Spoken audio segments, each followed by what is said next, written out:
Well, we're going to turn now to the latest on the search for the missing Malaysia Airlines flight. Chinese planes spotting 3 objects in the new search area overnight, raising hopes that they could be from Flight 370. ABC's David Wright is in Perth, Australia with the latest. Good morning, David. Morning, Bianna. That's the latest of several objects spotted in the past 24 hours. Promising signs, but we're still waiting for confirmation whether they are indeed debris from Flight 370. Australian maritime authorities have had very little to say today, clearly not wanting to raise people's hopes.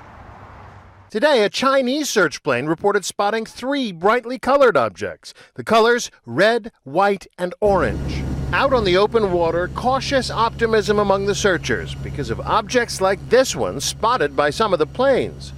Very busy day. You see the number of objects that we saw out there is certainly unusual. The spotters on board the search planes have seen objects before, but never have they managed to get clear pictures or have another plane find those same objects again. Finally, the details seem to be lining up. Obviously, we don't know if these are associated with the aircraft yet. We could be on something here. In order to determine conclusively if any of this debris is from Flight 370, a ship will have to retrieve it from the water. China's largest research vessel has been in the search area all day. 5 more ships should be arriving on the scene about now. The first one to spot anything significant Friday, this New Zealand P-3 Orion.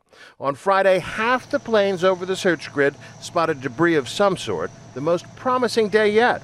Astonishingly, nearly 3 weeks after the crash, Malaysian authorities said today they have not ruled out the possibility of finding survivors.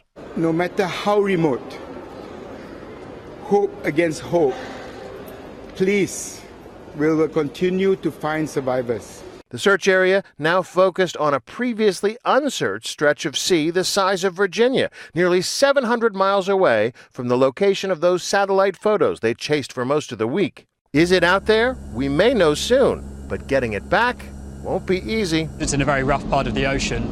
The sea state will always be very rough. It would truly be a miracle if they found survivors here. Even once they confirm debris on the water may come from Flight 370, there's still the job of finding the heavy wreckage lying on the ocean floor, 12,000 feet down. It could be weeks or months before we retrieve those black boxes and finally get answers. Dan? If ever. So much work left to be done. David Wright, thank you. Let's bring in ABC News aviation consultant Colonel Steve Ganyard in Washington this morning. Steve, good morning. I just can't get over those comments from the Malaysian government official overnight about how they're continuing to search for survivors. He also said miracles do happen. Is this a responsible message to be sending, given that they've already said that the plane is gone? Dan, I don't think it is. I think it's an unfortunate comment. I think it's somebody who's thinking with their heart and not with their head, and it's just not fair to these families to continue to say that there's reason to hold out hope. We really know nothing more than we did in just days after the mishap. In essence, we're at day 1 on this search. But this is where people, their emotions get the better of them. Really, the only thing they can do now is continue to search, put the emotions at bay, and continue to use the scientific methods that they have and do their best to find something that will give us some answers about this mishap.